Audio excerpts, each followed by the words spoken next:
Eighth Man DVD.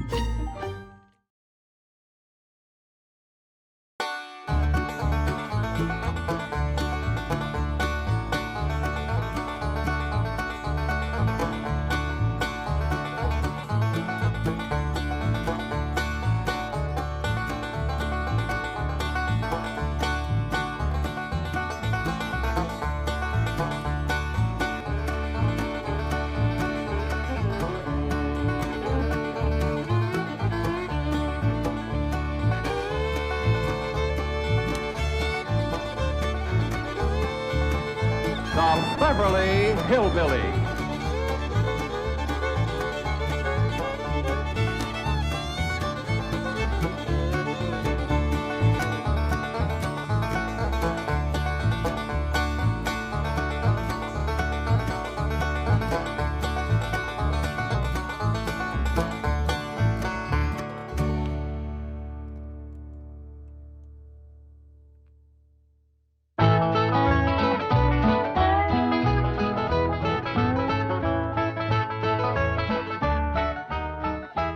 You know something, Granny? I feel sorry for Mr. Drysdale. Well, that poor man might as well be single with his wife gone all the time. He's a lost soul, Jed. I was glad you invited him over for supper last night, but even my cooking didn't cheer him up. Yeah, I noticed he hardly touched his plate of grits and possum belly. Even when I spooned on some gopher gravy. He didn't perk up till after supper, and Pearl started playing and singing. Don't tell me he liked Pearl's bellerin'. Bellerin', it was yodeling. Well, it curdled the milk clean out to the kitchen. Oh, I've thrown shoes at tomcats that made prettier music than Pearl. I sure wish you two women would get along together. We ain't gonna get along together till she learns to stay out of my kitchen. I bet she's in there right now, sticking her long nose into my pots and pans. By dingy, if she is... Now, Granny, you just cool down. Silly me. Jethrine, what in the world have you been doing? Playing ball with some fellas down in the pasture. What's that thing? Well, this here's what you call a football helmet. Elly, I'm pretty near positive that a ball gown ain't for playing ball in. Well, the fellas seem to like it, didn't they, Jethrine? They sure do, Uncle Jed. They's waiting for us right now to get some money to buy a new football. What happened to that one? Well, Jethrine was going to throw me a pass, But I grabbed it too hard, and it busted. I ain't gonna give you the money for another one. Oh, heck. Well, that's all right, Jethrine. Remember, they said they'd be just as glad to play with us without a football. Come on.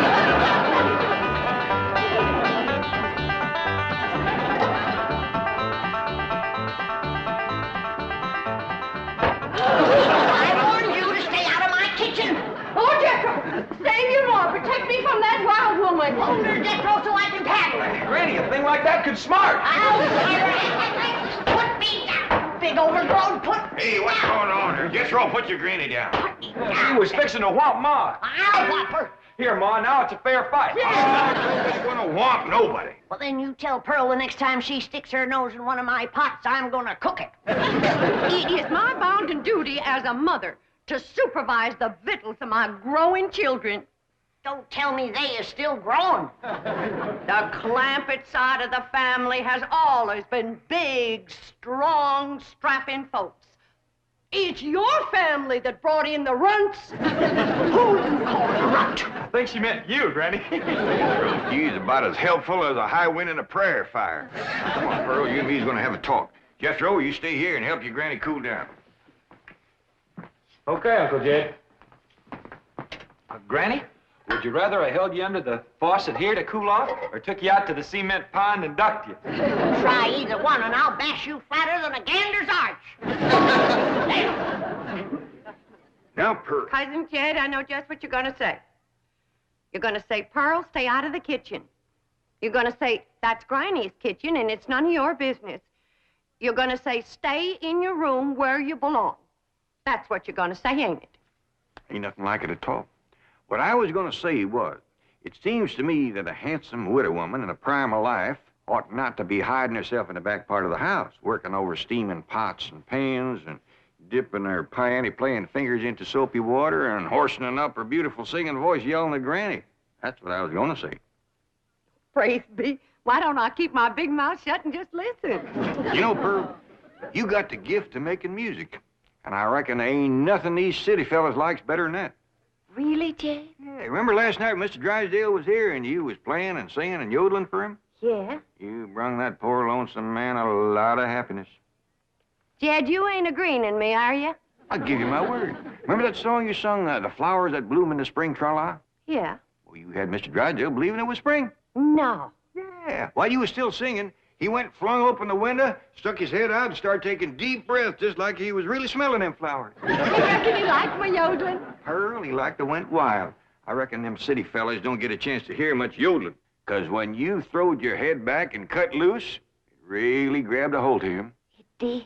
He gripped the arms of his chair till his knuckles turned white. Then he commenced to rocking back and forth and moaning like he's under some kind of a spell. And his eyes commenced to circling in his head, and real tears run down his cheeks.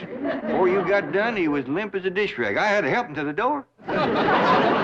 Uncle Jed, I can't seem to do nothing to cool Granny off.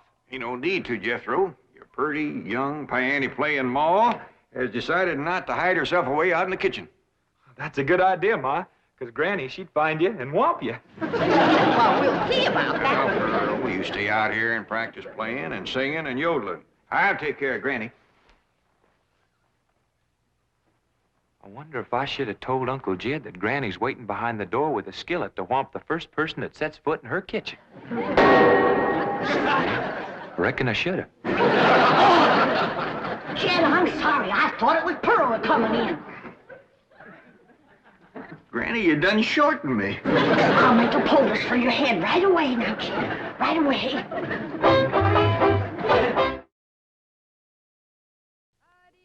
I'm telling you, Granny, you don't have to worry no more about Pearl coming in your kitchen. She's going to be spending her time getting herself a husband with her singing and yodeling. Jed, it ain't legal to torture a man into marrying you. You just don't realize the power Pearl's yodeling's got over men. Last night, Mr. Drysdale like to went wild. Pretty near drove me crazy, too. He loved it, Granny. I bet you he's got that yodeling ringing in his ears right now. I can still hear it. An unearthly screeching. Now, Chief, surely it wasn't that bad. Well, I can best describe it as the sound a woman might make if she were having her appendix removed without an anesthetic. Milburn, darling. Margaret, I'm so glad to have you back, dear. What a cunning hat, dear. Is it you? Oh. Welcome home, Mrs. Drysdale. Thank you. Milburn, I have the most marvelous news. I'm going to a health farm in Arizona.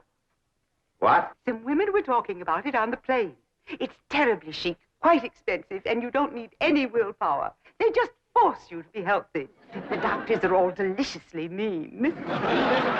But, Margaret, you are healthy. Every doctor in the United States says you're healthy. But, dear, this is different. They reduce you as well. Margaret, if you want to lose weight, just stay home and we'll have dinner at the Clampetts every night. Now, you can't eat the food, but you won't leave hungry. Because Cousin Pearl will yodel your appetite away. But, Milburn, it's so fashionable to go to a health farm. Oh, Margaret, please stay home and run the place for a while. You have plenty of servants. Yes, but we have no one to manage the place. And with both of us away most of the time, the servants are asleep on the job. Well, just hire a good, efficient housekeeper. Oh, yes, just try and find one. Oh, Margaret, please stay home. All right. That's the way you feel. Miss Hathaway. I'll stay home, just as you wish. That's my darling. Yes, Mrs. Drysdale? Telephone the pharmacy and have all my prescriptions refilled. And call my psychiatrist, my neurologist, my internist, and my osteopath and have them come over. Oh, and I'll need nurses around the clock. I just know servant problem's going to bring on a nervous breakdown. All right. Go to the health farm. No. My place is at home. Please go to the health farm. All right. If you're sure that's what you want. Oh, I want it. Milburn, I promise to come back a new woman. Bye. Just think, Milburn, you'll have a young, glamorous wife. Slim, trim, beautiful. All right, start looking for a new housekeeper. Won't do any good, Chief. We've been through this with... Mr. Drysdale's office. Who's calling, please? Tell him it's a surprise.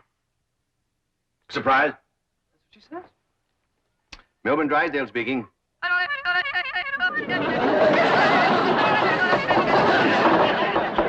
in the world is that? That is Pearl Bodine yodeling. Now, when she comes up for air, tell her I was drafted. Chief, she might be the answer to your housekeeping problem. What? Be nice to her. I'll explain. Hello? Hello? Hello, Mrs. Bodine. How nice to hear your voice again. You saying? Mr. Clampett says that Pearl is such an industrious housekeeper that Granny is jealous. She might take over your house and hers and solve both your problems. What about that yodeling? I won't be there. And I defy any servants to sleep on the job with Pearl around. Hello? Hello, Mrs. Bodine. I wonder if I might come over and talk to you for a while. What, talk to me? Well, what about? Well, I think you may be just the woman I've been looking for. Yeah. To take over the running of my house? Well, yes. Come right ahead. Can we say 3 o'clock? Let's say 2.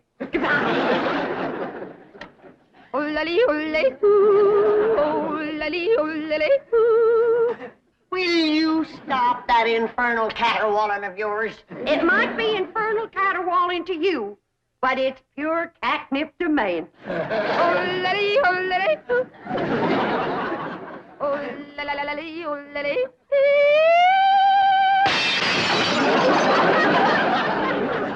Why, looky there. I hit such a perfect note, it busted the glass. It wasn't your voice that busted the glass. It was your face. We'll see who gets the last laugh when my sweetie comes. What, sweetie? That's for me to know and you to find out.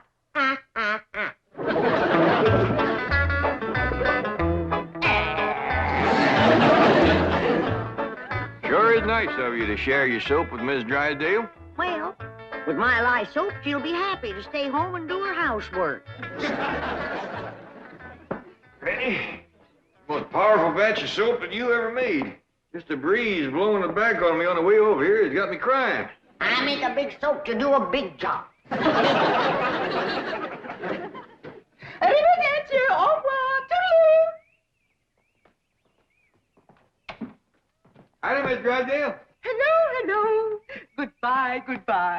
Where are you going? Milburn is sending me to a help farm. Martin, are we loaded? Yes, ma'am. Well, let's fly. Just a minute, Miss Drysdale. Granny and me brung you something. Yeah, honey. Take a good whiff of this. How nice of you. Tell the gardener to spade it in around the rose bushes. Toodaloo.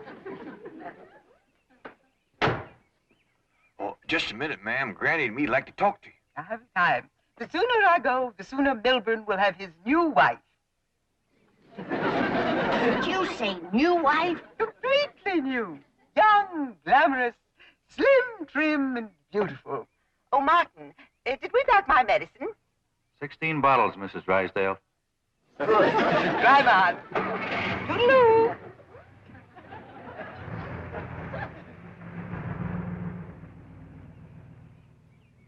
How could a woman be so cheerful about her husband getting a younger wife? You heard her. She's loaded.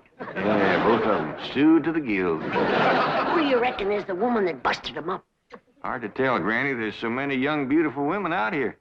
Yeah, probably one of them glamorous movie stars.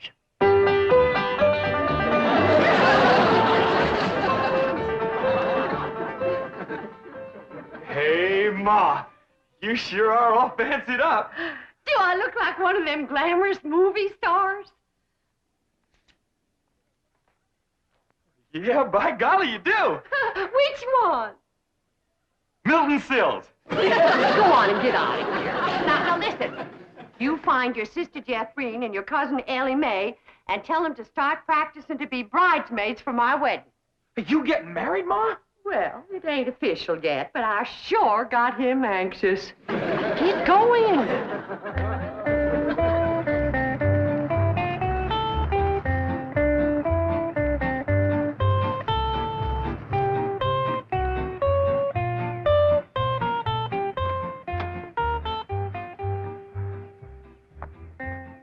I think we have in about 15 minutes.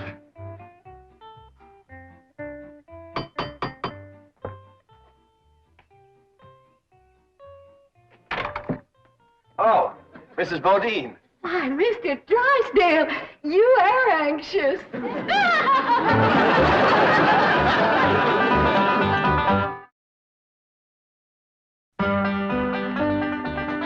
I'd have had a little more notice, I'd have baked your sweet potato pie. It's one of my specialties. Oh. Won't you sit down? Thank you. Here, I'll take your hat. Yes, sir, I just love to cook, and I love to sew, and I love to keep house. Yes, I've heard you're an exceptional housekeeper. But I ain't one of them fussy ones. No, sir, not me. I say a man's home is his castle, and it is the duty of a woman to make him comfortable. Oh. There we go. Yes, sir. A man works hard all day, and when he gets home, he has a right to enjoy himself. Take off his shoes and relax, and listen to some soothing music to calm his jangled nerves. Please, Mrs. Bodine, not like that. Mr. Drysdale, I've got to ask you to keep a grip on yourself. We're all alone in the house. If you want me to keep a grip on myself, I must ask you not to play or sing or yodel. I understand. Kind of makes you go all to pieces. Yes, duh. Well, you just come on back, and you sit down. Why, Mr. Drysdale, you're perspiring. Why, you got to get relaxed. Oh, please. A man can't say what's on his mind unless he's resting easy. Land's sakes. And with that tie and collar choking you, it's a wonder you can talk at all. Oh, Mrs. Bodine, I'll be all right. Really, I will. Mr. Drysdale, you got a hole in your stocking. Oh, it's nothing to be ashamed of. When a man ain't got a woman around to care for him, them things is bound to happen.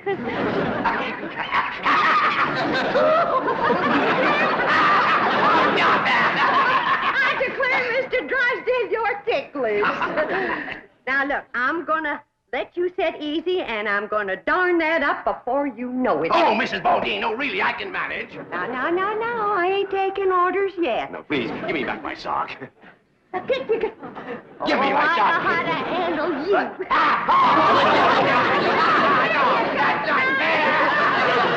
Uncle Jed, Granny, Ma's gonna get married. What? Who to? She wouldn't tell me, but she was expecting him any minute. I reckon he's inside right now. Let's go in and see who it is.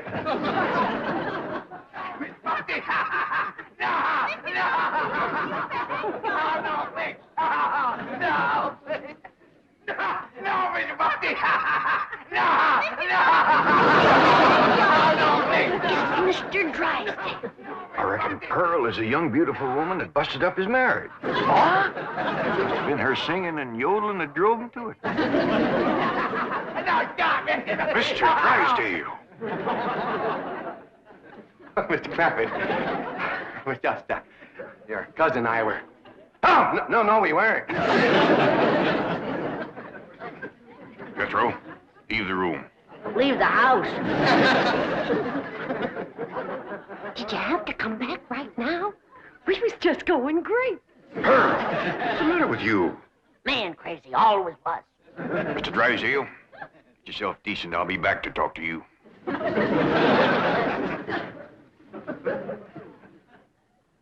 Shame on you! You too, Pearl, you homewrecker. I don't know what you're talking about.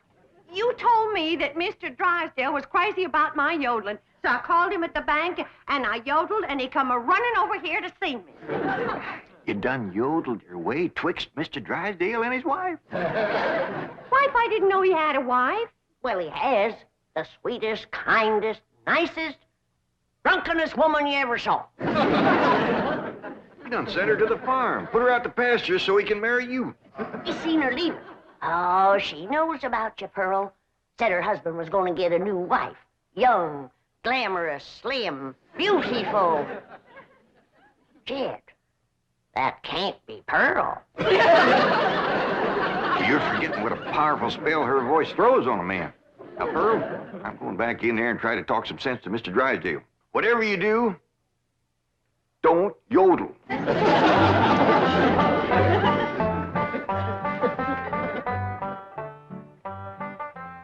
Oh, Mr. Clampett, I'm terribly embarrassed about the picture we must have presented when you came in, but I assure you I wasn't at fault. Yes, your cousin Pearl is one of the most... Yeah, my cousin Pearl admitted that she called you on the telephone and stirred you up. But she didn't know you were going to send your wife away to make room for her. Oh, but I didn't. In the first place, my wife is never home. Second place, if she does come home, there's still plenty of room for both of them. Mr.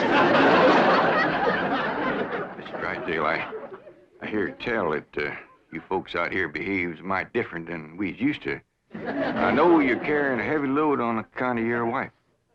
But I just can't let my cousin Pearl get mixed up in any kind of goings-on like that. Well, then, if I can't have Pearl, can I have Granny?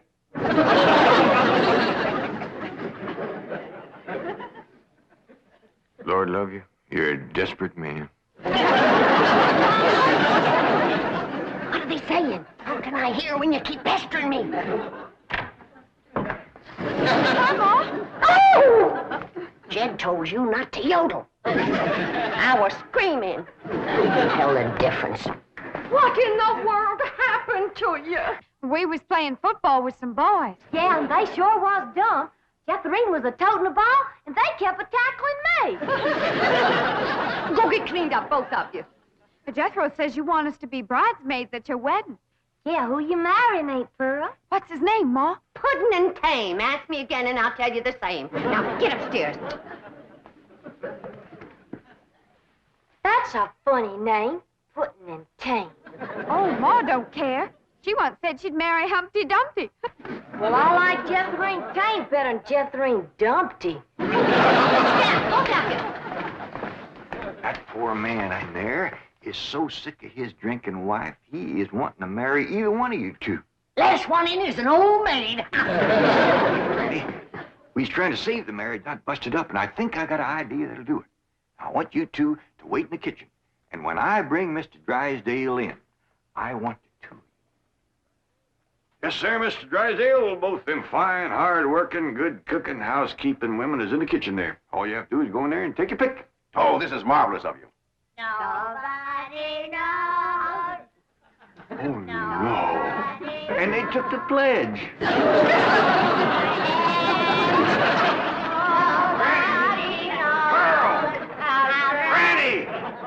Well, look who's here.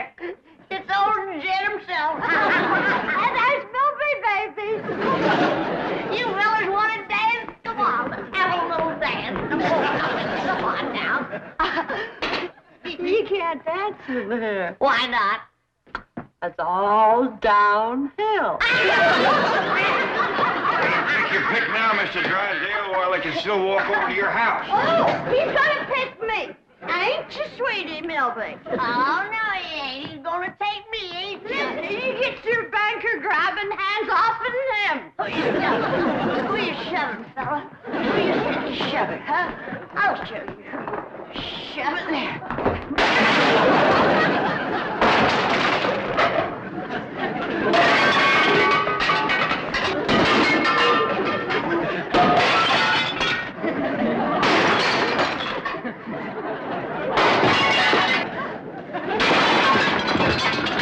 How about taking both of them, Mr. Drysdale? No, thanks. You done it, girl. Bless you both. Pearl, you were just great. So was you, Granny, darling. Together, you saved that man's home and you saved his marriage. Now, don't it give you a good feeling?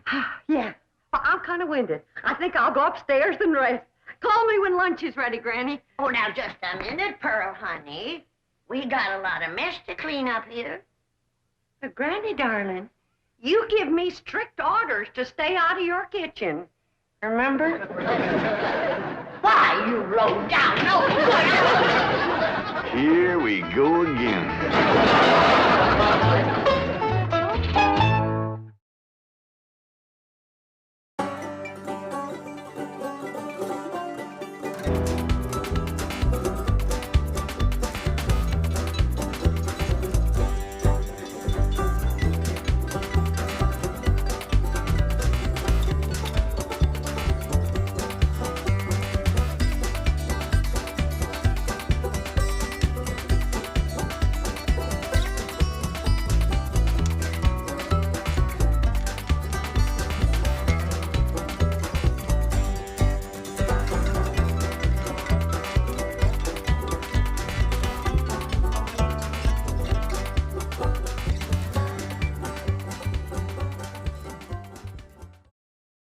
This has been a Filmways presentation.